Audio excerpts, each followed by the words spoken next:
प्रत्येक शासकीय विभागानं नियोजन समितीच्या निधीमधून केलेल्या चांगल्या कामांची यादी तयार ठेवावी, अशा सूचना पालकमंत्री चंद्रकांत पाटील यांनी दिल्या आहेत.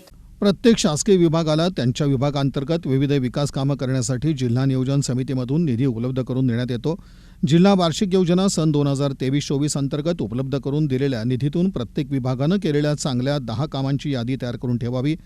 या सर्व कामांना आपण प्रत्यक्ष भेट मंजुरीप्रमाणे कामं पूर्ण झाली आहेत का, तसंच कामांचा दर्जाही तपासणार असल्याची माहिती उच्च व तंत्रशिक्षण, वस्त्रोद्योग आणि संसदीय कार्यमंत्री तथा पालकमंत्री चंद्रकांत पाटील यांनी दिली. नियोजन समितीच्या सभागृहात आयोजित सर्व विभाग प्रमुख, पाणी टंचाई व अन्य विभागांच्या आढावा बैठकीत पालकमंत्री चंद्रकांत पाटील मार्गदर्शन करत होते. यावेळी जिल्हाधिकारी कुमार आशीर्वाद, खासदार प्रणिती शिंदे, खासदार धैर्यशील मोहिते पाटील, आमदार सुभाष देशमुख, आमदार समाधान अवताडे, पोलीस आयुक्त एम राजकुमार, पोलीस अधीक्षक शिरीष सरदेशपांडे यांच्यासह अधिकारी वर्गाची उपस्थिती होती.